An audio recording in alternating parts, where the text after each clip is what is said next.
नमस्कार विद्यार्थी मित्रांनो, क्रिएटिव्ह मॅथ्स मराठी या आपल्या लाडक्या युट्यूब चॅनल मध्ये पुन्हा एकदा तुमच्या सगळ्यांचं सहर्ष स्वागत आहे।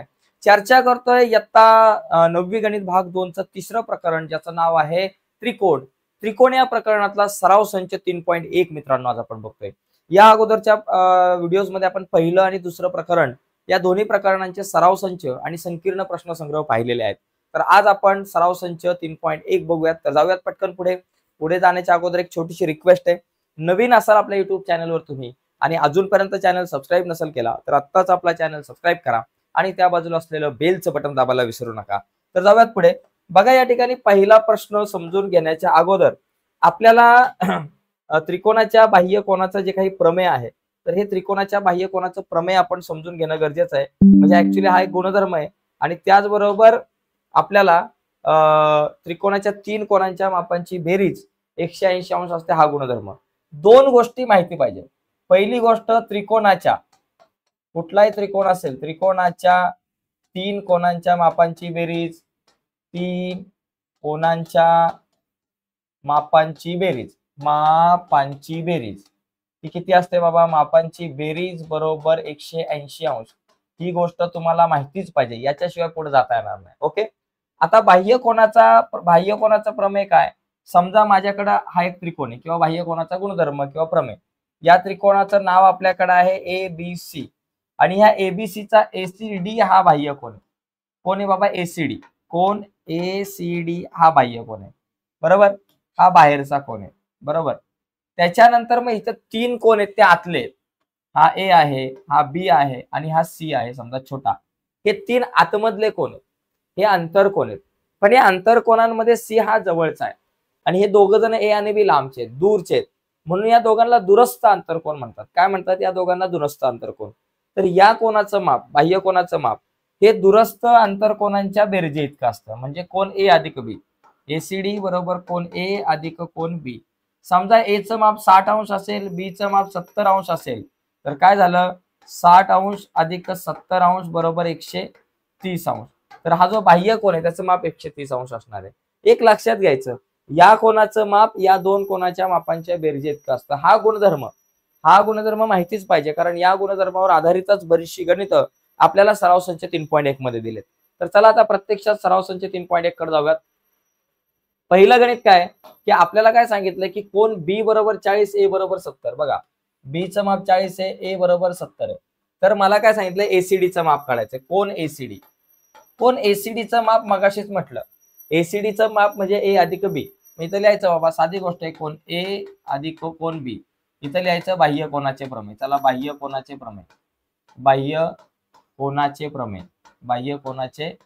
प्रमेय आपण म्हणू शकतो। त्रिकोणाच्या बाह्य कोनाचे प्रमेय झालं। आता ए चं माप किती माझ्याकडे? 70 अंश आणि बी चं माप किती बाबा? 40 अंश। 70 आणि 40 झालं 110। मित्रांनो, याच्यासारखा सोपा प्रश्न कुठलाच नाही, एकदम सोपा प्रश्न आहे, एकदम साधा सोपा प्रश्न तुम्हाला इथं विचारला गेला होता। ठीक आहे, आता पुढे जाऊयात। पुढचा प्रश्न पण एकदम सोपा आहे। त्रिकोण पीक्यूआर मध्ये कोन पी 70, क्यू 65, तर आर काढा। आपल्याला माहिती आहे कोन पी अधिक कोन क्यू अधिक कोन आर बरोबर 180 अंश।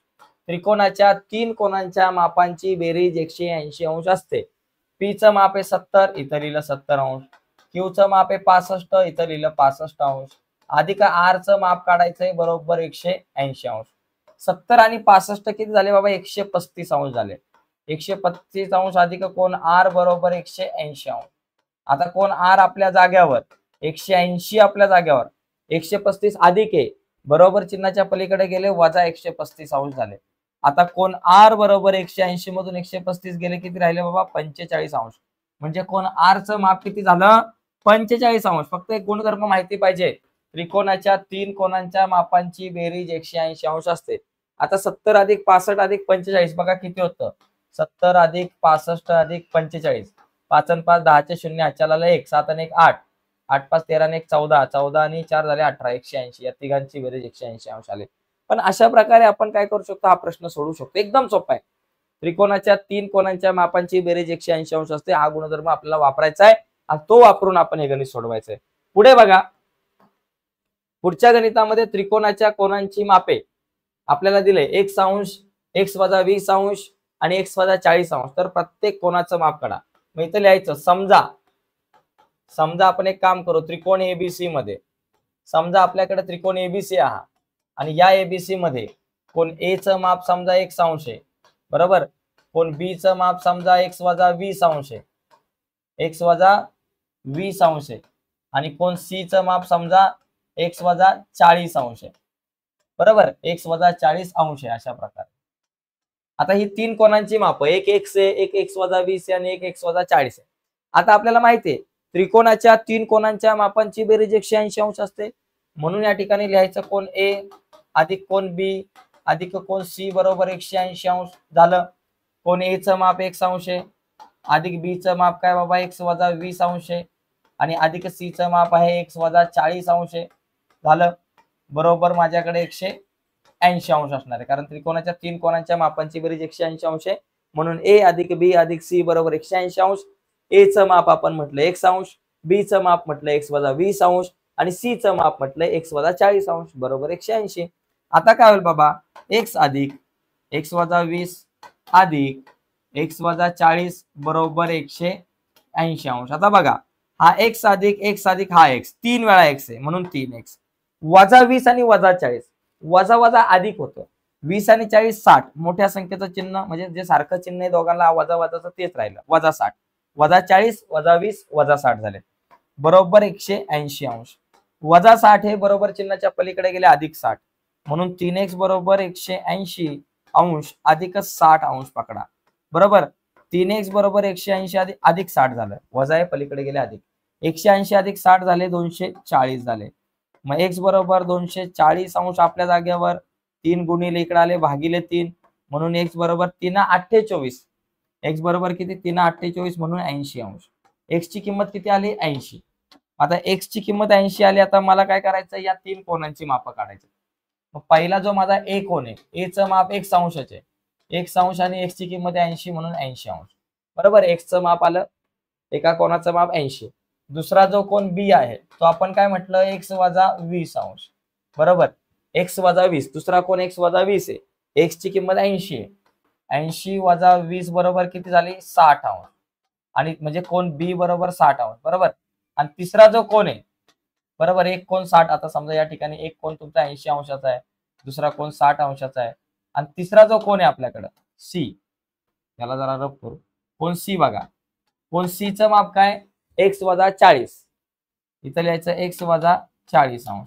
x ची किंमत किती आहे 80 अंश वजा 40 अंश, 80 मधून 40 गेले 40 अंश. म्हणजे तुम्हाला ज्या कोणांची माप पाहिजे त्याच्यातला एक कोण 80 मापाचा, दुसरा कोण 60 मापाचा आणि तिसरा कोण 40 मापाचा झालं.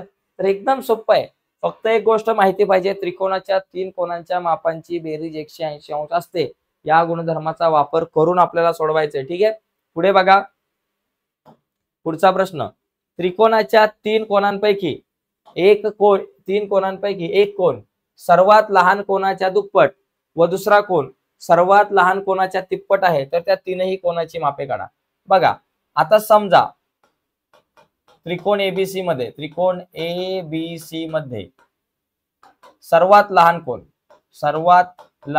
समजा आपण असं समजू, लहान कोण समजा आपल्याकडे सर्वात लहान कोण बरोबर ए आहे. मग बघा ए आहे सर्वात लहान कोण, म्हणजे आपण म्हणा ए बरोबर आपण 1 अंश पकडू, सगळ्यात लहान कोणाचं माप म्हणजे ए बरोबर 1 अंश. आता बघा एक कोण या सगळ्यात लहान कोणाच्या दुप्पट आहे, मग समजा बी जो आहे तो लहान कोणाच्या दुप्पट म्हणजे x च्या दुप्पट काय झाला 2x, आणि दुसरा जो कोण आहे सर्वात लहान कोणाच्या तिप्पट आहे तो झाला समजा 3x झाला, बरोबर. म्हणजे एका सगळ्यात लहान कोणाचं माप x आहे, त्याच्यानंतर दुसरा जो कोण आहे लहान कोणाच्या दुप्पट आहे म्हणून 2x, आणि तिसरा कोण लहान कोणाच्या तिप्पट आहे म्हणून 3x. आता आपल्याला माहिती आहे त्रिकोणाच्या तीन कोणांच्या मापांची बेरीज 180 अंश असते, म्हणून कोण a अधिक कोण b अधिक कोण c बरोबर 180 अंश. a x आहे, b 2x आहे, c 3x आहे, म्हणून x अधिक 2x अधिक 3x बरोबर 180 अंश. x आणि 2 3x झाले, 3 आणि 3 6x बरोबर 180 अंश. x आपल्या जाग्यावर 80 आपल्या जाग्यावर, 6 गुणिले पलीकडे गेला भागिले 6 झाला. x बरोबर 6 18 म्हणजे x बरोबर किती आला बाबा 30 आला. x ची किंमत आली 30. आता मला कोणांची मापे काढायचे, त्या तीन कोणांची माप. पहिला कोण बाबा ए, चं माप म्हटलं x अंश आणि x ची किंमत आहे 30 म्हणून 30 अंश. पहिला x आहे आणि x ची किंमत 30 आहे. दुसरा 2x आहे, कोण b बरोबर 2x, 2 गुणिले x ची किंमत 30 आहे, बेत्रिक 6 म्हणून 60 झालं, 30 दुने 60. तिसरा कोण c, चं माप 3x आहे, मग इथं लिहायचं 3x, 3x म्हणजे 3 गुणिले x ची किंमत 30 आहे, 3 त्रिक 9 म्हणजे 90 अंश. म्हणजे त्या तीन कोणांची माप, एक 30 अंशाचा, दुसरा 60 अंशाचा आणि तिसरा 90 अंशाचा. अशा प्रकारे या तीन कोणांची माप काढता येईल. फक्त त्रिकोणाच्या तीन कोणांच्या मापांची बेरीज 180 अंश असते. हा गुणधर्म नीट माहिती पाहिजे. त्याच्यावरच आधारित आपण ही तीन गणित साधारणतः बघितली. ठीक आहे, आता चौथं गणित झालं, आता पाचवं गणित बघू. आता पाचव्या गणितामध्ये बऱ्याच गुणधर्माचा एकत्रितपणे आपल्याला या ठिकाणी वापर करायचा आहे. मला XY Z च्या किमती काढायच्या. आता या आकृतीमध्ये जरा नीट बघा, हा y आणि 100 या दोघांची बेरीज 180 अंश असणार आहे. कारण y आणि 100 हे दोन्ही रेषीय जोडीतील कोण आहे. z आणि 140 हे दोघं जण रेषीय जोडीतील कोण आहेत. बघा आपण एक काम करू, कोण TEN म्हणजे 10 अधिक कोण MEN म्हणजे मेन पकडा MEN, या दोघांची बेरीज काय असणार आहे 180 अंश. कारण हे दोघं जण काय बाबा रेषीय जोडीतील कोण. इथं लिहायचं रेषीय जोडीतील कोण, रेषीय जोडीतील कोण आहेत आणि रेषीय जोडीतील कोणांच्या मापांची बेरीज 180 अंश. लक्षात आलं. बघा 100 अधिक y बरोबर 180. 100 म्हणजे TEN आणि y म्हणजे MEN. TEN म्हणजे बाबा आपला 100 अधिक y बरोबर 180 अंश. y ला म्हणायचं इथंच थांब, 180 ला म्हणायचं तू जाऊ नको लांब, 180 आपल्या जाग्यावर. हा 100 अधिक आहे बरोबर चिन्हाच्या पलीकडे गेले वजा 100. आता मला सांगा y बरोबर 180 मधून 100 गेले तर किती राहिले बाबा 80. 180 तून 100 गेले 80. म्हणजे या ठिकाणी तुम्हाला y ची किंमत मिळाली 180 अंश. आता बघा त्याचप्रमाणे हा z आणि 140 हे दोघे पण रेषीय जोडीतील कोण आहे. मग इथं आपण तसं मेन्शन करू की कोण EMN आणि EMR. बघा कोण EMN अधिक कोण EMR बरोबर 180 अंश. काय EMN आणि EMR या दोघांची बेरीज 180 अंश म्हणजे z अधिक 140 180 अंश. कारण रेषीय जोडीतील कोण, इथं लिहायचं हे आहेत रेषीय जोडीतील कोण, हे आहेत रेषीय जोडीतील कोण. झालं. आता EMN किती बाबा z अधिक हा 140, इथं लिहायचं z अधिक 140 अंश बरोबर 180 अंश. आता झेडचं जे माप आहे ते किती झालं 180 अंश आपल्या जाग्यावर, 140 अधिक पलीकडे गेले वजा 140. म्हणून आपल्याकडं झेडचं जे माप आहे 180 मधून 140 गेले 40 अंश. अशा प्रकारे कोण झेडचं माप सुद्धा 40 अंश आलं. झालं. y झालं, झेड झाला, तर x पाहिजे. बघा y अधिक झेड अधिक x अधिक y अधिक झेड या तीन कोणांच्या मापांची बेरीज 180 अंश असते आपल्याला माहिती आहे. हे त्रिकोणाचे तीन कोण आहेत, XYZ त्रिकोणाचे तीन कोण आहेत आणि त्रिकोणाच्या तीन कोणांच्या मापांची बेरीज 180 अंश असते. म्हणून EMN त्रिकोण EMN मध्ये याच्यामध्ये काय कोण E अधिक कोण M अधिक कोण N बरोबर 180 अंश. तीन कोणांची बेरीज 180 अंश. E म्हणजे काय बाबा y, M म्हणजे z, E म्हणजे y, M म्हणजे z आणि N म्हणजे x बरोबर 180 अंश. y किती 80 आहे, z किती 40 आहे, मग इथे लिहा 80 अधिक 40 बरोबर 180 अधिक x बरोबर 180 अंश. 80 आणि 40 120 अंश अधिक x बरोबर 180 अंश. x ची किंमत काढायची, x आपल्या जाग्यावर 180 आपल्या जाग्यावर 120 अधिक आहे बरोबर चिन्हाच्या पलीकडे गेले वजा 120 झाले. x बरोबर 180 तून 120 गेले 60 अंश. तर अशा प्रकारे मला x ची किंमत 60 अंश मिळेल. म्हणजे x 60 आहे, y 80 आहे आणि z 40 मापाचा आहे. तर अशा प्रकारे मित्रांनो आपल्याला या गणितांना सोडवता येऊ शकतं. आता याच्यानंतर आपण पुढचा प्रश्न बघूया. तत्पूर्वी याचा जर तुम्हाला स्क्रीनशॉट वगैरे घ्यायचा असेल तर तुम्ही घेऊ शकताय. तर बघा मित्रांनो प्रत्येक गणित आपल्यासाठी खूप इम्पॉर्टंट आहे. सगळी गणित आपण घेण्याचा एकंदरीत प्रयत्न करणार आहोत. ओके, तर पुढे जाण्याच्या अगोदर एक रिक्वेस्ट आहे. बरीच मुलं या ठिकाणी नवीन आहेत आणि अजूनपर्यंत तुम्ही चॅनल सबस्क्राईब नसेल केला तर प्लीज मित्रांनो आत्ताच आपला चॅनल सबस्क्राईब करा आणि त्या बाजूला असलेलं बेलचं बटन सुद्धा दाबा, जेणेकरून आम्ही अपलोड केलेल्या प्रत्येक नवीन व्हिडिओची नोटिफिकेशन तुमच्यापर्यंत पोहोचेल. चला आता पुढचा बघा प्रश्न. आपण अगोदर उत्तर आपली बरोबर आहे का बाबा चेक करू, म्हणजे गडबड नको. एकच मिनिटं फक्त आपण थांबूयात. हा 3.1 मधला आता बघा 30, 60, 90, 60, 40, 80. ठीक आहे चला. 170, 110 आणि 170 आणि 110. ओके. 6वा प्रश्न आपला झालेला आहे. 5वा प्रश्न झाला आता. ओके. 5व्याचं काय उत्तर होतं? 40, 80, 40 आणि ओके ठीक आहे. आता बघा 6वा प्रश्न आपण बघू. 5 झाले, अजून साधारणतः 5 प्रश्न बाकी आहेत. 6व्या प्रश्नात काय दिलंय? 6वा प्रश्न जरा थोडासा वेगळा आहे, म्हणजे असाच आहे. याच्यात मला AB समांतर DE, तर मला DRE म्हणजे हा कोण, ओके, आणि ARE म्हणजे हा स्टारवाला कोण, या दोन कोणांची माप मला काढायचं. आता इथे बघा AB समांतर, या दोन रेषा समांतर, इथं वाटलंच तर लिहू AB समांतर DE आपल्याला दिलेली आहे, आणि AD समजा छेदिका, आणि AD छेदिका असताना, AD छेदिका असेल तर, छेदिका असताना बघा या ठिकाणी हा जो कोण 70 मापाचा दिसतोय, BA आणि D पकडा, BAD बॅड, हा जो 70 मापाचा, आणि हा जो D कोण आहे हा पण किती असणार? 70 मापाचा. हे दोघे जण एकमेकांचे व्युत्क्रम कोण आहेत. हा 70 तर हा पण तुमचा 70 मापाचा. आता हा 70 आहे, हा 40 आहे, तर त्रिकोणाच्या 3 कोणांच्या मापांची बेरीज घेऊन हा कोण काढता येईल, आणि नंतर हा स्टारवाला पण काढता येईल. ही छेदिका असल्यामुळे आपण काय करू शकतो, हे दोन कोण एकरूप आहे. कुठला? BAD कोण, BAD बॅड, एकरूप कोण ADE अडे, ADE. हे कुठले कोण आहेत बाबा? व्युत्क्रम कोण आहेत, व्युत्क्रम कोण आहेत, बरोबर. परंतु आपल्याला एक गोष्ट माहिती आहे, परंतु आपल्याकडे कोण BAD जो आहे, कोण BAD बरोबर, त्याचं माप किती आहे? BADचं माप 70 अंश. मग BAD 70, तर मग ADE सुद्धा किती झाला? 70 झाला. म्हणून या ठिकाणी आपण म्हणू शकतो कोण ADE सुद्धा आपला झाला 70 अंश. झालं. आता आपल्याला आपलं टार्गेट काय बाबा? मला हा DRE या कोणाचं माप मला काढायचं. आता बघा त्रिकोण DRE मध्ये, बघा त्रिकोण DRE मध्ये आपण म्हणू, त्रिकोण DRE मध्ये त्रिकोणाच्या 3 कोणांच्या मापांची बेरीज 180 अंश असते.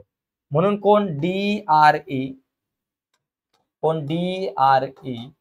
अधिक याचं नाव D आणि याचं नाव E लिहा, अधिक कोण D अधिक कोण E बरोबर 180 अंश. कोण DRE अधिक D 70 आहे आणि E 40 आहे, अधिक 70 अंश अधिक 40 अंश बरोबर 180 अंश. बघा कोण DRE बरोबर अधिक 70 आणि 140 झाले 110 अंश, 110 अंश बरोबर 180 अंश. आता मला DRE ची किंमत काढायची. कोण DRE आपल्या जाग्यावर 180 अंश, आपल्या जाग्यावर 110 अधिक आहे, बरोबर चिन्हाच्या पलीकडे गेले वजा 110. म्हणून कोण DRE बरोबर 180 मधून 110 गेले 70 अंश. या कोणाचं माप झालं 70 अंश. तर अशा प्रकारे आपल्याकडे कोण DRE याचं माप मला काढायचं होतं, जे 70 अंश आलं. ठीक आहे, DRE 70 झाला. आता मला काय करायचं, हा DRE 70 आला, आता बाकी सगळं मी रफ करतो. हा जो कोण आहे माझ्याकडे 70 आला, आपण इथं कोण 70 होता. आता मला या कोणाचं माप काढायचं, AR आणि E चं. बघा DRE आणि ARE दोघ जण रेषीय जोडीतील कोण आहे, आणि रेषीय जोडीतील कोणांच्या मापांची बेरीज 180 अंश असते. म्हणून आपण लिहू शकतो कोण DRE अधिक कोण ARE बरोबर 180 अंश. इथं लिहायचं रेषीय जोडीतील कोण, कारण हे रेषीय जोडीतील कोण आहे. मी लिहितो, चला, रेषीय जोडीतील कोण, रेषीय जोडीतील कोण येते. झालं. आता DRE चं माप 70 आहे, 70 अंश अधिक ARE चं माप आपल्याला काढायचंय, ARE बरोबर 180 आपल्या जाग्यावर. आता 70 अधिक बरोबर चिन्हाच्या पलीकडे गेले वजा, म्हणून कोण ARE बरोबर 180 आपल्या जाग्यावरती, हे 70 अधिक पलीकडे गेले वजा 70 अंश झाले. म्हणून कोण ARE बरोबर 180 मधून 70 गेले 110 अंश. तर अशा प्रकारे कोण ARE चं माप झालं 110 आणि DRE चं माप झालं 70. तर अशा प्रकारे हा प्रश्न सोडू शकतो. चला मी बाजूला होतो, याचा स्क्रीनशॉट वगैरे तुम्हाला घ्यायचा असेल तर घेऊ शकता, लिहून घेऊ शकता तुम्ही. आता पुढचे प्रश्न आहेत आपल्याकडे. 7वा प्रश्न आपण बघूयात. चला, बघा 7व्या प्रश्नात काय दिलं आपल्याला, 7वा जो प्रश्न आहे त्रिकोण एबीसी मध्ये, बघा नीट समजून घ्या काय दिले. त्रिकोण एबीसी मध्ये ए व बी चे दुभाजक, एक त्रिकोण काढून घेऊ त्याला एबीसी. अशा प्रकारे आपण त्रिकोण एबीसी काढला. इथं समजा ए आहे, इथं आहे बी आणि इथं सी आहे. ए व बी चे दुभाजक परस्परांना ओ बिंदूमध्ये छेदतात. समजा हा ए चा एक दुभाजक आहे आणि हा बी चा दुभाजक आहे, परस्परांना ओ या बिंदूमध्ये छेदतात. जर कोण सी चं माप 70 अंश असेल, आता इथं जो आपला कोण सी आहे, या कोण सी चं माप आपल्याकडे 70 अंश आहे. तर मला सांगितलं कोण एओबी, एओबी म्हणजे हा जो कोण आहे आपल्याला दिलेला आहे, बघा या कोणाचं माप मला काढायचं. समजा इथं स्टार आहे, तर या कोणाचं माप आपल्याला या ठिकाणी काढायचं आहे. ओके, एक मिनिट, हा कोण आहे, या कोणाचं माप मला काढायचंय. आता इथं लक्षात घ्या, हा एओ कोण दुभाजक म्हणजे एक दोन कोण एकरूप झाले, हा एक्स आणि हा एक्स झाला समजा. त्याचप्रमाणे हा बीओ पण कोण दुभाजक आहे, म्हणजे हा वाय आणि हा वाय झाला. ठीक आहे, एकरूप कोण झाले दोन. अशा प्रकारे आपण हे लिहू शकतो. आता माझं टार्गेट काय, मला ए ओ बी काढायचं आहे, पण त्याच्या अगोदर एक्स आणि वायच्या किमती माहिती असेल तर बरं पडेल. आता बघा आपण काय म्हणू शकतो, एओ, एओ हा कोण ए चा दुभाजक आहे, ए चा कोण दुभाजक आहे, बरोबर. कोण दुभाजक आहे, दुभाजक आहे, आपल्याला सांगितले कोण दुभाजक आहे. हा जर कोण दुभाजक असेल तर माझ्याकडे बघा कोण सीओ, सीएओ आणि बीएओ किंवा ओएसी आणि ओएबी, कोण ओएसी बरोबर कोण ओएबी, हे दोन्ही सुद्धा कोण सारखे असणार, एकरूप असणार, बरोबर ना. ओएसी आणि ओएबी किंवा बीएओ आणि सीएओ काय असेल ते एकरूप झाले. त्याचप्रमाणे बीओ हा कोण बी चा कोण दुभाजक आहे, कोण दुभाजक आहे, दुभाजक आहे, कोण दुभाजक आहे. हा जर कोण दुभाजक असेल तर कोणते दोन कोण एकरूप, बघा ओ बी ए म्हणून कोण ओ बी ए बरोबर कोण O B C, O B C हे एकरूप झाले आणि याला आपण वाय म्हटलं. ठीक आहे, आता बघा त्रिकोण एबीसी मध्ये, मग आता मला सांगा म्हणून, म्हणून कोण ए, बघा मग इथं जर तुम्ही नीट लक्ष दिलं, म्हणून आपण म्हणू शकतो की म्हणून कोण ए काय झाला, एक्स अधिक एक्स 2x झाला. ओके, आणि कोण बी काय झाला, वाय आणि वाय 2y झाला, बरोबर ना. कोण हा झाला 2x आणि हा झाला 2y, असं या ठिकाणी आपण म्हणू शकतो. ठीक आहे, हे दोन कोण जे आहेत आपल्याकडे झाले, ए झाला 2x आणि बी झाला 2y. आता त्रिकोण एबीसी मध्ये बघा, त्रिकोण एबीसी मध्ये, एबीसी मध्ये काय, त्रिकोणाच्या तीन कोणांच्या मापांची बेरीज 180 अंश असते. कोण ए अधिक कोण बी अधिक कोण सी बरोबर 180 अंश. ए चं माप 2x, बी चं माप 2y, ए चं माप आहे 2x, बी चं माप आहे 2y आणि अधिक सी चं माप माझ्याकडे 70 आहे बरोबर 180 अंश. आता 2x अधिक 2y बरोबर 180, आपल्या जाग्यावर 70 अधिक आहेत, बरोबर चिन्हाच्या पलीकडे गेले वजा 70 झाले, इथं लिहायचं वजा 70. मग 2x अधिक 2y बरोबर 180 तून 70 गेले 110 राहिले. 2x 2y आणि 110 सगळ्यांना दोनाने भाग जाऊ शकतो. 2 1 2 अधिक 2 1 2 आणि 110च्या निम्मे झाले 55. तर अशा प्रकारे मला काय मिळालं, x अधिक y बरोबर मला 55 मिळाले. आता याचा वापर करून बघा x अधिक y, हा x आणि y या दोघांची बेरीज मला 55 मिळाले. मग आता बघा ओएबी या छोट्या त्रिकोणाचा मी विचार जर केला, बघा त्रिकोण ओएबी मध्ये, याच्यामध्ये पण त्रिकोणाच्या तीन कोणांच्या मापांची बेरीज, सॉरी ओएबी नाही एओ, हा ठीक आहे, ओएबी किंवा एओबी मध्ये, चला त्रिकोण एओबी नाव देऊ त्याचं. त्रिकोण एओबी मध्ये, यामध्ये सुद्धा त्रिकोणाच्या तीन कोणांच्या मापांची बेरीज 180 अंश असणार आहे. म्हणजे हा ओ अधिक ए अधिक बी, बघा कोण एओबी अधिक कोण, या कोणाचं नाव काय बीएओ किंवा ओएबी, ओएबी अधिक कोण या बी कोणाचं माप काय ओबीए, ओबीए बरोबर 180 अंश. आता मला कोण एओबी चं माप काढायचंय, अधिक ओएबी, बघा ओएबी एक्स आहे आणि ओबीए वाय आहे, ओएबी एक्स आहे ओबीए वाय आहे बरोबर 180 अंश. एक्स अधिक वाय ची किंमत 55 आहे, म्हणून आपण काय लिहू शकतो की कोण एओबी अधिक 55 अंश लिहू शकतो. एक्स अधिक वाय किती 55, मग इथं 55 लिहू शकतो आणि बरोबर 180 अंश. तसं इथं लिहा बाबा कंसामध्ये कुठेतरी एक्स अधिक वाय बरोबर 55 अंश आपल्या. आता मला कोण एओबीचं माप काढायचं आहे. एओबी आपल्या जागेवर 180 अंश आपल्या जागेवर 55 अधिक आहे बरोबर चिन्हाच्या पलीकडे गेली वजा वजा 55. मग कोण एओबी बरोबर 180 मधून 55 गेले 125 राहिले. मग इथं लिहायचं बाबा 125 आहे. तर अशा प्रकारे कोण एओबीचं माप 125 अंश येईल आणि अशा प्रकारे हा प्रश्न आपण सोडवू शकतो. ठीक आहे, चला लिहून घ्या पटकन. यानंतर पुढचा प्रश्न आपण बघूयात. कोण एओबीचं माप 125 आलं. आता 8वा 9वा 10वा असे 3 प्रश्न आपल्याकडे आहेत. तर 3 प्रश्न बघू पुढचे. चला बघा, पुढचा प्रश्न 8वा. या 8व्या प्रश्नामध्ये आपल्याला काय करायचंय बघा. 8व्या प्रश्नाचा जर विचार केला तर मला काय दिलंय की रेषा AB समांतर CD. चला AB आणि CD समांतर आहे आणि PT हा कोण P चा कोण दुभाजक आहे बघा. CD आणि PQ ही छेदिका आहे. समजा ही PQ छेदिका आहे. याच्यामध्ये किरण PT आणि किरण QT, ही PT आणि QT BPQ व PQD चे कोण दुभाजक आहे. हा एक कोण दुभाजक आहे आणि हा पण दुसरा कोण दुभाजक बरं का. हे दोन्ही कोण दुभाजक आहे.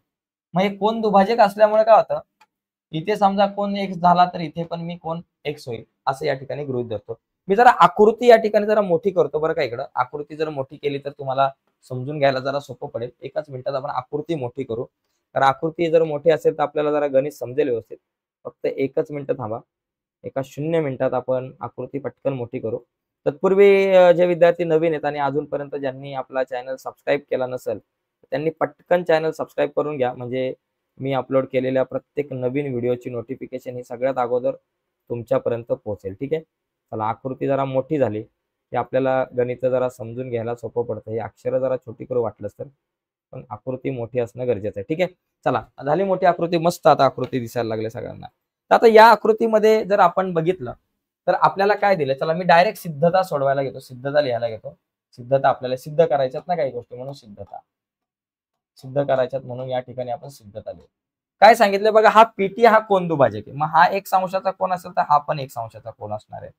त्याचप्रमाणे आपल्याला काय दिलंय की हा जो QT पण कोण दुभाजक आहे. म्हणजे हा Y असेल तर हा सुद्धा Y. मग या सगळ्या गोष्टी आपण इथं लिहून घेऊ की बाबा PT हा कोण BPQ चा कोण दुभाजक आहे. पहिला मुद्दा आपण लिहू, किरण PT हा कोण कुठल्या कोणाचा BPQ चा दुभाजक आहे. BPQ चा दुभाजक आहे आणि मला सिद्ध काय करायचंय ते मी सांगतो. पक्ष, हे पक्ष हा कोण दुभाजक आहे आणि आपल्याला सिद्ध करायचंय कोण PTQ हा जो T जो कोण इथं तयार झालाय हा PTQ हा कोण 90 मापाचा मला दाखवायचा आहे. बरं, मग आता कोण दुभाजक असल्यामुळे काय होणार बाबा, दोन एकरूप भाग होणार बघा. BPT म्हणून कोण BPT अधिक कोण QPT, सॉरी बरोबर एकरूप कोण QPT बरोबर 1 अंश. हे दोन कोण एकरूप होणार. हा कोण दुभाजक म्हणजे हा आणि हा x मापाचा होणार. त्याचप्रमाणे QT हा तिसरा पॉइंट लिहू. किरण QT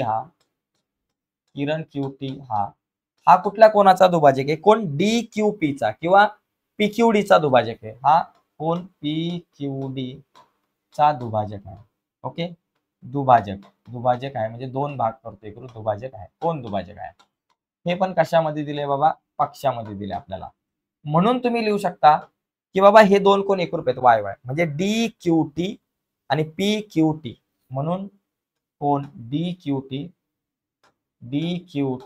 बरोबर कोण PQT बरोबर Y अंश. ठीक आहे, एवढं लिहिलं आपण. आता याच्यामध्ये लक्षात घ्या, आपल्याला माहिती आहे की या आकृतीमध्ये जर तुम्ही बघितलं 6वा मुद्दा समजा 5वा मुद्दा समजा तुम्ही या ठिकाणी लिहिला की या आकृतीमध्ये AB समांतर CD बघा काय आहे, रेषा AB समांतर रेषा CD आणि छेदिका कोणाला घ्यायचं बाबा, आणि छेदिका कोण PQ ही छेदिका असताना PQ छेदिका असताना ही जर छेदिका असेल तर अंतर कोण जे आहेत, आता समजा हा P कोण आणि हा Q कोण, हे जे अंतर कोण आहेत ते एकमेकांचे पूरक असतात. म्हणजे यांची बेरीज काय असते, अंतर कोणांची जी बेरीज असते ती नेहमी असते 180 अंश. म्हणून 6वा पॉइंट लिहू शकता की कोण P अधिक Q, कोण P अधिक कोण Q बरोबर 180 80°. कारण काय बाबा हे आंतरकोन आहेत, आंतरकोन. ओके. आता पी आणि क्यूचं माप किती असणार? आता हा एक्स आणि एक्स, पी किती तुमचा 2x असणार. वाटलंच ते लिहा. कोण पी बरोबर तुमच्याकडे असणार 2x आणि इथं तुमच्याकडे कोण क्यू बरोबर असणार 2y. बरोबर. पी काय 2x आहे, मग इथं लिहायचं 2x. क्यू काय 2y, इथं लिहायचं 2y बरोबर 180°. सगळ्यांना समजा मी दोनाने भाग लावला तर माझ्याकडे 7वा मुद्दा येईल. दोनाने भाग लावला, बे एक के बे अधिक बे एक के बे आणि 180च्या निम्मे झाले 90°. म्हणजे x अधिक y ची किंमत आली 90. मग आता आपण त्रिकोण, आता या त्रिकोणाचा विचार करू, पी क्यू टी किंवा पीटी क्यू. या पीटी क्यू त्रिकोणाचा आता मला विचार करायचा, त्रिकोण पीटी क्यू मध्ये. बरोबर. बघा, त्रिकोण पीटी क्यू मध्ये मला कोण पीटी क्यूचं माप काढायचं. 3 कोणांच्या मापांची बेरीज 180°. बघा, कोण पीटी क्यू अधिक या कोणाचं माप टी पी क्यू अधिक कोण टी पी क्यू अधिक कोण या कोणाचं माप T Q P. T Q P बरोबर 180°. त्रिकोणाच्या 3 कोणाच्या मापांची बेरीज 180 असते.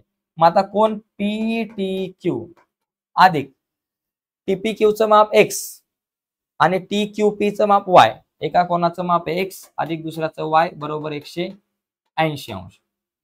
मग आता पुढे काय होईल बघा, कोण पीटी क्यू, कोण पीटी क्यू अधिक एक्स अधिक वाय ची किंमत किती आहे? बघा, विधान 7 मध्ये एक्स अधिक वाय ची किंमत 90 आहे. मग याच्या जागेवर लिहा 90 बरोबर 180° जसेच्या तसे. आता कोण पीटी क्यू आपल्या जागेवर 180 आपल्या जागेवर 90 अधिक आहे बरोबर चिन्हाच्या पलीकडे गेले वजा 90 झाले आणि म्हणून कोण पीटी क्यू बरोबर 90°. 180 मधून 90 गेले 90° झाले. आणि अशा प्रकारे मला काय दाखवायचं होतं, सिद्ध करा की कोण पीटी क्यू बरोबर 90°. तर अशा प्रकारे पीटी क्यूचं माप 90° दाखवता येईल. जरा गणित थोडंसं मोठं आहे परंतु खूप इम्पॉर्टंट आहे. तुम्ही जर 1-2 वेळा व्हिडिओ बघितली तर तुम्हाला समजेल, हे इतकं काय अवघड नाही. आता शेवटची 2 गणित आपल्याला बाकी राहिलेले आहेत तर ती बघून घेऊयात पटापट. बघा, शेवटच्या काही 2 गणितांमध्ये जर बघितलं तर हे गणित जरा सोपं आहे खूप. याच्यामध्ये जर तुम्ही विचार केला, बघा फटाफट जाऊयात. या गणितात मला ए बी आणि सी च्या किमती काढायच्या. आता बघा, बी चं माप काय असणार आहे, कोण बी. बी बरोबर तुमचा 70° असणार आहे. का? कारण तो विरुद्ध कोण आहे. बी 70°. डायरेक्ट तुम्ही लिहिलं बाबा इथं विरुद्ध कोण आहे, विरुद्ध कोण, विरुद्ध कोण आहे. ओके, विरुद्ध कोण एकरूप असतात. झाला. त्याच्यानंतर बघा, सी चं माप तुम्ही काढू शकता. सी आणि हा 100 हे दोघ जण रेषीय जोडतील कोण आहे. माहिती लिहाल कोण सी अधिक 100 बरोबर 180°. कारण हे दोघ जण कसले बाबा, रेषीय जोडीतील कोण आहेत. रेषीय जोडीतील कोण, रेषीय जोडीतील कोण आहेत आणि रेषीय जोडीतील कोणांच्या मापांची बेरीज 180° असते. आता मला सी चं माप काढायचंय. सी ला म्हणायचं इथंच थांब, 180 ला म्हणायचं जाऊ नको लांब आणि हा 100 आहे अधिक आहे त्याला बरोबर चिन्हाच्या पलीकडे नेऊ वजा 100 झालं. म्हणून आपल्याकडे कोण सी चं माप 180 मधून 100 गेले 80° झाले. झालं. आता मला सी चं माप मिळालं 80 आणि बी चं माप मिळालं 70. आता कोण ए चं माप काढायचंय. आता एक लक्षात घ्या, कोण ए अधिक बी अधिक सी किती झालं 180°. कारण त्रिकोणाच्या 3 कोणांच्या मापांची बेरीज 180° असते.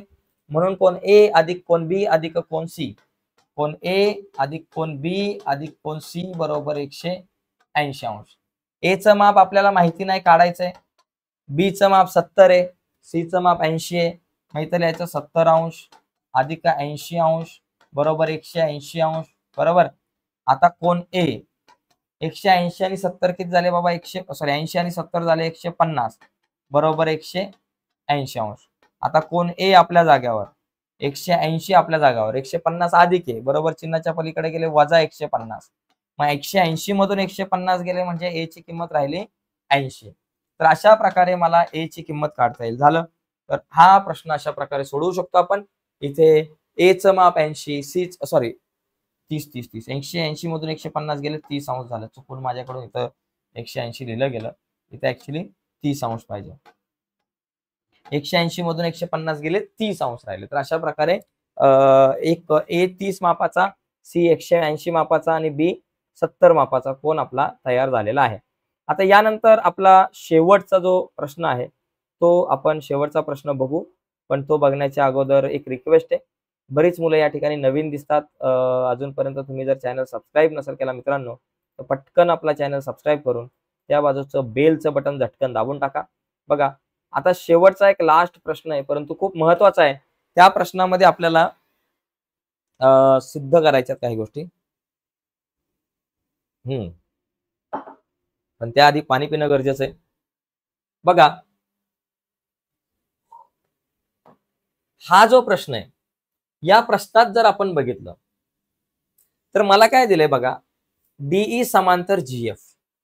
ही डीई जी आहे ती समांतर. आता दोन रेषा समांतर असल्यामुळे काय काय होऊ शकतं याचा आपण एक विचार करू. आपण गणित नंतर सोडू, पण थोडा थोडा विचार करून सोडू. आता या दोन रेषा समांतर असेल तर ही छेदिका पकडली, ही छेदिका पकडली तर काय काय एकूण होऊ शकतं. हा कोण डी आणि हा कोण, हे दोन कोण जे आहेत ते एकमेकांचे कुठले कोण आहेत, व्युत्क्रम कोण आहेत. त्याच्यामुळे हे दोन कोण एकरूप होऊ शकतात. त्याचप्रमाणे बघा, या दोन समांतर रेषा असतील आणि मी जर छेदिका ही पकडली, आता ही छेदिका नाही पकडली, या छेदिकेच्या ऐवजी समजा मी ही छेदिका पकडली, तर ही छेदिका पकडल्यानंतर बघा, या झेड मध्ये येणारा हा कोण आणि हा कोण, हे दोन कोण बघा या झेड मध्ये येतात. अशा प्रकारे हे दोन व्युत्क्रम कोण एकरूप असतील. म्हणजे या दोन समांतर रेषा असल्यामुळे अशा प्रकारे या शक्यता असतात, ते आपण सांगितल्या. त्याच्यानंतर बघा, इथं हा एक कोण दुभाजक दिलाय. कोण दुभाजक म्हटल्यावर हा कोण आणि हा कोण एकरूप. हा एक कोण दुभाजक दिलाय म्हटल्यावर हा कोण आणि हा कोण एकरूप आहे. तर अशा प्रकारे या सगळ्या शक्यता आपल्याकडे आहेत. आणि याच्यावरून मला कोण डीईएफ, बघा डीईएफ म्हणजे कुठला, डीईएफ म्हणजे हा कोण आणि ईडीएफ म्हणजे हा डी कोण, हे दोन कोण मला एकरूप दाखवायचे. त्याच्यानंतर मला काय दाखवायचं, ईएफ आणि एफजी एकरूप दाखवायचं. ईएफ कुठे, बघा ही एफजी आणि ईएफ या दोन बाजू एकरूप दाखवायच्यात. आता या दोन बाजू केव्हा एकरूप असतील, जेव्हा या हिरव्या रंगाच्या त्रिकोणामध्ये त्या एकरूप बाजू समोरचे कोण, म्हणजे ह्या बाजू समोर येतो हा कोण आणि ही जी बाजू आहे तिच्या समोर येतो हा कोण, हे दोन कोण जर एकरूप दाखवले तर या दोन बाजू एकरूप दिसतील. बरं का. म्हणजे आता बघा, एक एक आपण गोष्ट सिद्ध करायला घेऊयात. चला, पहिली गोष्ट आपण सिद्धता इथूनच सुरू करू, कारण आपल्याला जागा नंतर कमी नको पडायला. सिद्धता बघा, सिद्धतेमध्ये आपण काय करू, पहिले हे जे कोण दुभाजक दिलेत त्यांचा कार्यक्रम करू. बघा काय दिलंय की किरण इजी, इजी हा कोण डीईएफ चा दुभाजक आहे. बघा इथं लिहू, किरण किरण इजी हा कोण कुठल्या कोणाचा, डीईएफ चा दुभाजक आहे, कोण दुभाजक आहे. मग हा कोण दुभाजक जर असेल, हे बाबा तुम्ही लिहा पक्षामध्ये, कोण दुभाजक असेल तर आपल्याकडे पहिला मुद्दा काय होतो, दोन कोण एकरूप होते. कुठले, डीईजी आणि एफईजी दोन कोण एकरूप आहे, म्हणून कोण डीईजी एकरूप कोण एफईजी. ओके, दोन कोण एकरूप, कुठला डीईजी बरोबर एफईजी, हे दोन कोण एकरूप झालं. आता अजून कोण आहे बाबा कोण दुभाजक, इथं बघा, याला वाटलं तर तुम्ही एक काम करा, याला दुसरा मुद्दा द्या, याला पहिला मुद्दा द्या, आणि आता तिसरा अजून कोण दुभाजक आहे बाबा कुठला, बघा एफजी हा एक कोण दुभाजक आहे. एफजी हा कोण कुठल्या कोणाचा दुभाजक आहे, डीएफएम चा दुभाजक आहे. कोण दुभाजक आहे. मग हा कोण दुभाजक आहे हे बाबा मला दिलंय पक्षामध्ये. मग हा जर कोण दुभाजक असेल तर कुठले दोन कोण एकरूप झाले बाबा, डीएफजी आणि एमएफजी. कोण डीएफजी एकरूप कोण एमएफजी. आता लक्षात घ्या, आता मला काय दाखवायचंय, हा जो कोण डीईएफ आहे हा कोण आणि हा कोण डी, हे दोन कोण मला एकरूप दाखवायचे. आता ह्या डी या कोणाला कुठला एकरूप कोण असणार आहे, हा एकरूप कोण असणार आहे. बरोबर, डी ला हा कोण एकरूप आहे आणि हाच कोण जो आहे तो या कोणाला एकरूप असू शकतो का. आता हा जो मोठा, हा जो कोण आहे याला एकरूप कोण असणार आहे हा, आणि हे दोन कोण एकरूप आहेत ऑलरेडी. आता मग आपण काय करू, ह्या ज्या दोन समांतर रेषा आहेत त्यांचा एक विचार करू, त्यांच्यामध्ये हा डी कोण याला एकरूप कोण कुठला आहे आणि हा ई कोण याला एकरूप कोण कुठला आहे ते आपण काढून घेऊयात. बघा डीई समांतर, इथं बघा पाचवा मुद्दा लिहा, डीई समांतर, बघा डीई समांतर जी एफ व आता छेदिका काय बाबा, डीएफ छेदिका असताना डीएफ छेदिका असताना, छेदिका असताना, असताना जर डीएफ जर छेदिका असेल तर कुठले दोन कोण एकरूप होतील?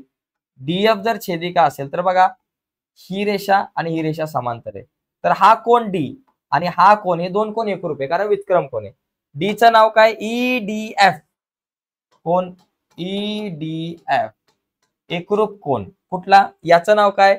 डीएफजी. डीएफजी, डीएफजी का? कारण हे दोघं जण व्युत्क्रम कोण आहेत, व्युत्क्रम कोण, दोघे जण सुद्धा व्युत्क्रम कोण आहे. झालं. त्याच्यानंतर आता आपण काय करू? सातवा मुद्दा, ह्याच दोन रेषा समांतर डीई समांतर जीएफ असताना व, बरं का, आता हा डी आणि हा एफ एकरूप झाला, बरोबर. आता समजा डी आणि एफ, डी चं नाव ईडीएफ, या ईडीएफ ची आपल्याला गरज आहे, आणि दुसरा डीएफजी, हे दोन कोण आपण एकरूप दाखवले. आता काय करू? परत आपण एक मुद्दा घेऊ. आता ह्या दोन रेषा समांतर आहे, आता या दोन, ही रेषा आणि ही रेषा समांतर आहे. मगाशी आपण डीएफ छेदिका घेतली, आता त्याच्याऐवजी ही छेदिका घेऊ. ही छेदिका, ही काय बाबा? ही एक छेदिका घेऊ. व छेदिका कोण बाबा? इजी छेदिका. व इजी छेदिका असताना, छेदिका असताना, इजी छेदिका असताना, इजी जर छेदिका असेल तर 8व्या पॉइंट मध्ये कुठले दोन कोण एकरूप? बघा, हा जो कोण आहे याच्यामध्ये एक लक्षात घ्या गोष्ट, आपल्याला काय दाखवायचं? आपल्याला हा पूर्ण कोण दाखवायचा एकरूप. ऍक्च्युली आपल्याला हा पूर्ण कोण एकरूप दाखवायचा आहे, म्हणजे ही आणि ही दाखवायला लागेल, बरोबर ना. ही दाखवायला लागेल. कुठली? डीई आणि डीई आणि डीई समांतर, या दोन रेषा समांतर तर आहेतच आपल्याकडं. डीई समांतर जीएफ, या दोन रेषा समांतर आहे, पण छेदिका आपल्याला इजी नको. आपल्याला छेदिका बघा, ही आपण घेऊ. कुठली? ईएफ घेऊ. छेदिका ईएफ असताना, ईएफ छेदिका असताना, ही जर छेदिका असेल तर हा कोण आणि हा कोण एकरूप असणार आहे, बरोबर. हे दोन कोण एकरूप असणार आहे. मग या कोणाचं नाव? डीईएफ. कोण? डीईएफ बरोबर कोण? या कोणाचं नाव? एमएफजी किंवा जीएफएम. जीएफएम, जीएफएम हे कुठले कोण आहेत? व्युत्क्रम कोण. ओके, व्युत्क्रम कोण. आता तुम्ही जर नीट ऑब्झर्वेशन केलं तर तुमच्या लक्षात येईल बघा, मला कुठले दोन कोण एकरूप दाखवायचे? बघा, डीईएफ, डीईएफ कोण एक आहे बघा, हा डीईएफ कोण, आणि दुसरा ईडीएफ. ईडीएफ बघा इथे, हे दोन कोण एकरूप दाखवायचे. पण हे दाखवण्यासाठी मला हा कोण आणि हा कोण एकरूप दाखवावं लागेल. हे दोघं जण एकरूप आहेत का? बघा, डीएफजी कुठे आहे? डीएफजी चौथ्या मुद्द्यामध्ये बघा, हा डीएफजी आणि जीएफएम. जीएफएम म्हणजे हा एमएफजी. बघा, एमएफजी आणि एमजीएफएम. जीएफएम हे दोन्ही एकच झाले. जीएफएम आणि एमएफजी दोन्ही एकच आहे, म्हणजे एफ आणि एफ. बघा, हा एफ. जीएफएम आणि एमएफजी एकच आहे, म्हणजे हे दोन कोण एकरूप आहेत. कशावरून एकरूप आहेत? दोन कोण, चौथ्या मुद्द्यावरून. मग हे दोन कोण एकरूप आहेत, म्हणून हे दोन कोण सुद्धा एकरूप झाले. म्हणून लिहायचं तुम्ही की बाबा, डायरेक्ट लिहू शकता की बाबा कोण ईडीएफ एकरूप कोण डीईएफ. हे कशावरून झालं? डीईएफ. हे तुम्ही लिहू शकता कशावरून? 4, 6, 8 वरून. 4, 6 व 8 वरून या सगळ्या गोष्टी आपल्याला सांगता येतील. म्हणजे हा एक पहिला जो भाग आहे तो आपला सिद्ध झाला. ठीक आहे.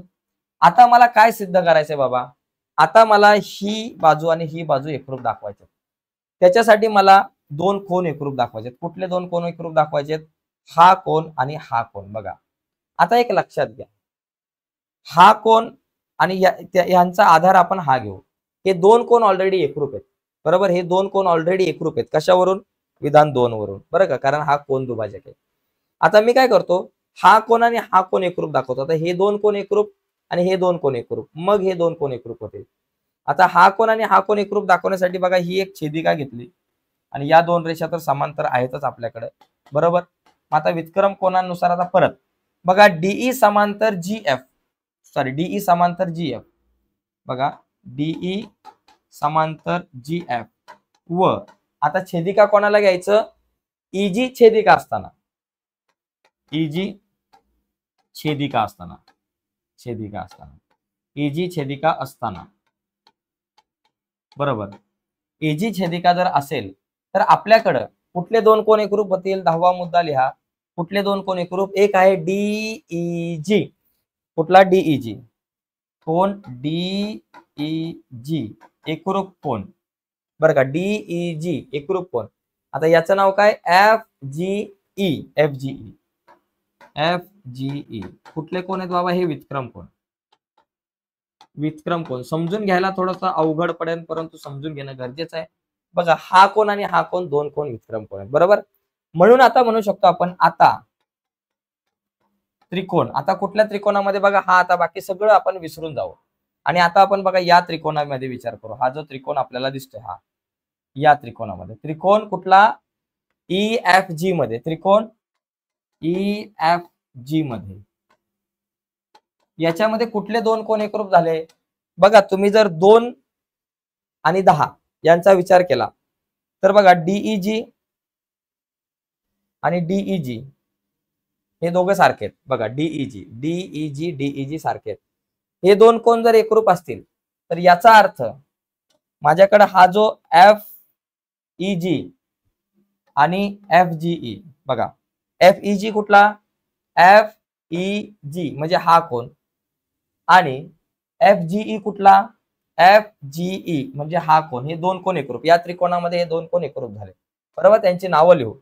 FEG कोण, FEG एकरूप कोण, FGE, FGE हे कशावरून तुम्ही लिहू शकता, 1 आणि 10 वरून तुम्हाला लिहिता येईल. ओके, 1 व 10 वरून. आता हे दोन कोण एकरूप आहेत तर तुम्ही लिहू शकता 12 नंबरच्या याच्यामध्ये दोन एकरूप कोणासमोरच्या बाजू एकरूप असतात. हे दोन कोण एकरूप असतील तर त्यांच्या समोरच्या बाजू एकरूप, म्हणजे EF एकरूप FG, EF एकरूप FG, EF एकरूप FG. इथं लिहायचं एकरूप कोणासमोरील बाजू, एकरूप कोणासमोरील एकरूप कोणासमोरील बाजू या नेहमी एकरूप असतात. तर अशा प्रकारे मित्रांनो हा जो सराव संच आहे तो आपण बघू शकतो. याचा स्क्रीनशॉट तुम्ही घेऊ शकता. शेवटचा प्रश्न जरा जास्तच त्याने त्रास दिला, कारण बऱ्याच डिटेलमध्ये आपल्याला या प्रश्नाकडे बघावं लागलं. तर आजच्या चर्चेमध्ये इथेच थांबूयात मित्रांनो. नक्कीच तुम्हाला व्हिडिओ आवडले असेल तर व्हिडिओला लाईक करा. नवीन असाल आपल्या युट्यूब चॅनलवर तुम्ही आणि अजूनपर्यंत चॅनल सबस्क्राईब नसेल केला तर आत्ताच आपला चॅनल सबस्क्राईब करा आणि त्या बाजूला असलेलं बेलचं बटन सुद्धा दाबा, जेणेकरून मी अपलोड केलेल्या प्रत्येक नवीन व्हिडिओची नोटिफिकेशन सगळ्यात अगोदर तुमच्यापर्यंत पोहोचेल. बाय मित्रांनो, धन्यवाद.